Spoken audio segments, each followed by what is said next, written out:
மனைவி. திருடன் வீட்டுக்குள்ள புகுந்து திருடிக்கிட்டே இருக்கான், நீங்க வாயை கூட திறக்காம பாத்துக்கிட்டே இருக்கீங்களே. கணவன். உஷ், சத்தம் போட்டு சொல்லாதே, நான் கட்டி இருக்கிற தங்கக்கல் தெரிஞ்சிட போகுது. மனைவி. பையன் பட்டாசு தானே கேக்குறான், அதுக்கே அவனை இப்படி போட்டு அடிக்கிறீங்க. கணவன். கார் குண்டு தான் வேணும்னு அடம் பிடிக்கிறான் ராஸ்கல். மனைவி. உங்களுக்கு தெரியுமா, சத்யவான் சாவித்ரி தன் கணவனை யம தர்மராஜாவிடமிருந்து தன் தந்திர வரங்களால் கடுமையாக போராடி மீட்டாளாம். கணவன். அப்போ ஒரு புருஷனை பொண்டாட்டி கிட்ட இருந்து யம தர்மனால கூட காப்பாத்த முடியாது, அப்படிதானே? மனைவி. ஏங்க, உங்களை கல்யாணம் பண்ணிக்கிட்டதுக்கு என் புத்திய செருப்பால தான் அடிச்சுக்கணும். கணவன். செருப்பு இருக்கு, புத்திக்கு எங்க போக?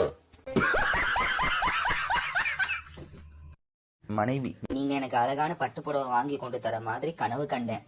கணவன். அப்படியா? அடுத்த தடவை அதை கட்டி பாக்குற மாதிரி கனவு கண்டு சந்தோஷப்பட்டுக்கோ, என்ன ஆள விடு. மனைவி. கல்யாணத்துக்கு முன்னாடி நம்ம 2 பேரும் பீச்சுக்கு வரும்போது நிறைய செலவு பண்ணுவீங்க. கணவன். மனைவி. இப்ப எதுவுமே வாங்கி தர மாட்டீங்க. கணவன். அப்போ எனக்கா எங்க அப்பா சம்பாதிச்சுட்டு இருந்தாரு, இப்ப நாள சம்பாதிக்கிறேன். மனைவி.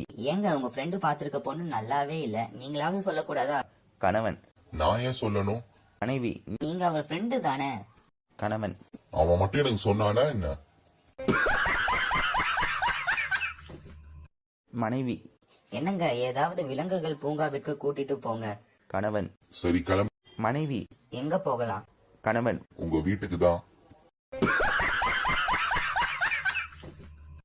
மனைவி.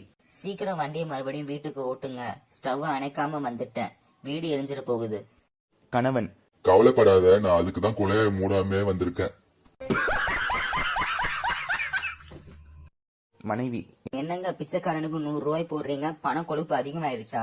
கணவன். சத்தம் போடாதடி, அன்னைக்கு பார்ல இவன் கிட்ட கைமாத்தா வாங்கினதை திருப்பி கொடுக்கறேன்.